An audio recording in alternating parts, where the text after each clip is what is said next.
Chapter 17. When Matt woke, the wigwam was dim, but the cracks of brightness around the door flap showed that it was daylight. By the sounds, the village was up and about. He could hear men's voices, the shouts of children, and the shrill yelping of dogs. Behind these sounds there beat a dull thumping rhythm. Could the Indians still be dancing? He lay looking about him at the smoke-streaked walls of woven matting, at the clutter of objects hanging here and there, shapeless garments, cooking pots, odd-shaped bags of animal skin, bundles of dried grasses and herbs. Under the platform where he had slept was an untidy pile of baskets and rolled-up mats.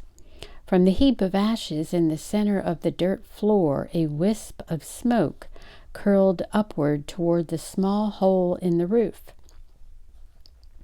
Much of it could not escape and drifted back to hang in thin clouds just above his head. Matt's throat felt tight with it, and he sat up, coughing. Then he moved to the doorway, pushed back the flap, and stepped outside. As though they had been waiting, children came scuffling about him, their bright eyes curious. Most of them were naked as little frogs. "Quay," he said uncertainly, sending them into a chorus of giggles. Matt was relieved to see Atayan approaching. "You sleep long time," Atayan greeted him. "Too much bear, I reckon." Matt smiled shamefacedly. He still found it hard to take Atayan's sober teasing. Over the heads of the children he looked about the village. Last night, in the darkness and firelight, it had appeared mysterious and awesome. Now, under the strong sunlight, he saw that it was shabby and cluttered. There were a few bark cabins, for the most part of wigwams were ramshackle and flimsy. On every side, from racks of untrimmed branches, hung rows of drying fish. Scattered heaps of clamshells and animal bones littered the ground. The Indians themselves had discarded the splendor of the night before. Some of them, like Atayan, wore only a breechcloth. Others, faded cloth trousers and ragged blankets.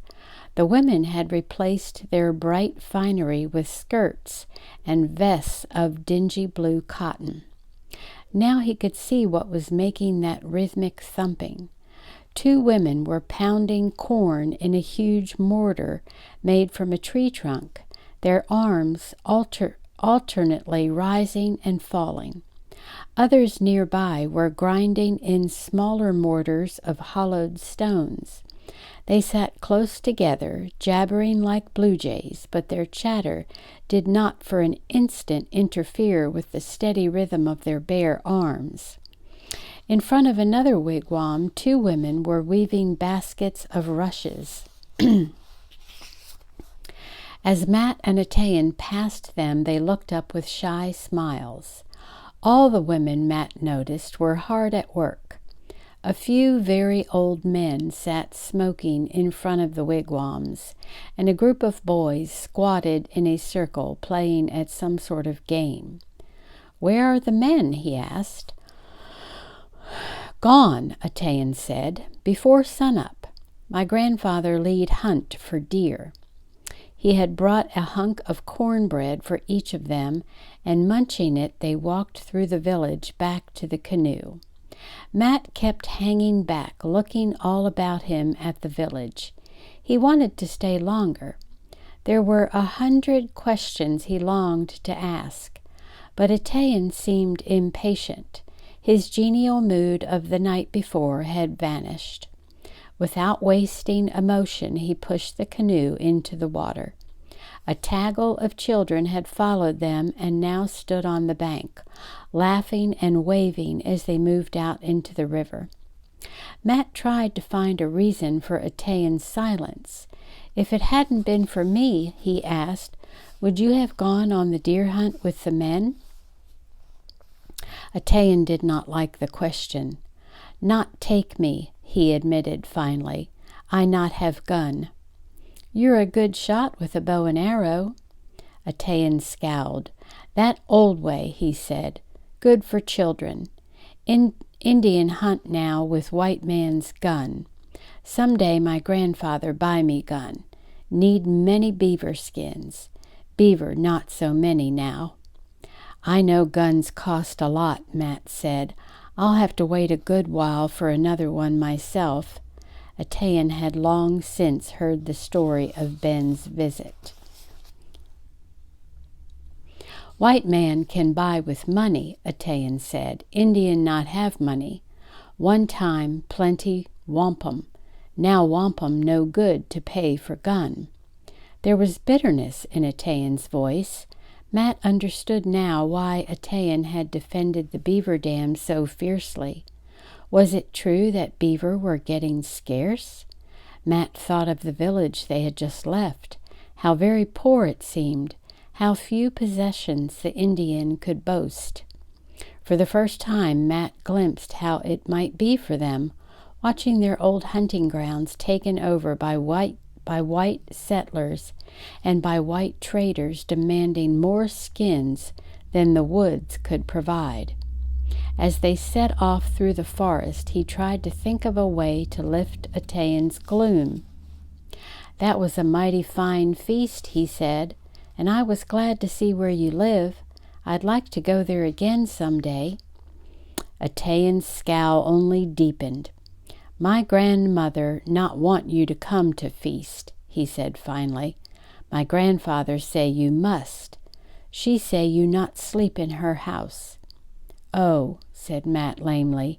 His own pleasure suddenly dimmed. So many things were suddenly clear to him. Why he had been left alone to sleep in the empty wigwam. Why Atayan had hurried him away so abruptly this morning. Atayan had been caught in a family argument and was annoyed about it.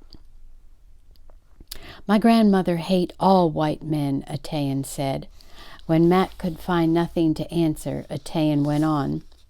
"White man kill my mother. She go out with 2 squaw to find bark for make basket. White man come through woods and shoot with gun. My mother do them no harm. We no longer at war with white men. Just same they kill for get scalp. White men get money for Indian scalp, even scalp of children." Matt's indignant protest never got past his throat. He remembered that it was true, or had been a long time ago. He had heard that during the war the Massachusetts governor had offered a bounty for Indian scalps. Atayan must have been a very small child. "My father go out on war trail," Atayan said. "He go to find white man who killed my mother. He not come back." Matt was speechless. He had never dreamed that anything like this lay behind Atayan's carefree life. He had never wondered about Atayan's parents at all, only accepted without question that the boy followed his grandfather and obeyed him. "No wonder she hates us," he said at last. "Terrible things always happen when there's a war, on both sides. You've got to admit, Atayan, that there was a reason. The Indians did the same thing to white settlers.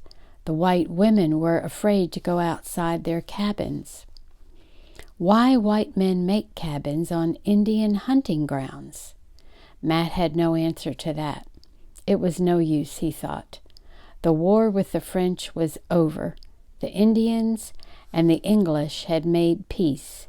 But the hatred, would that ever be over? For all he and Atayan walked through the woods together, there was a wall between them that Atayan would never forget. In sudden panic he thought of his own mother. Was it right for his father to bring her to this place? "Does your grandfather hate us too?" he asked. Atayan did not answer at first.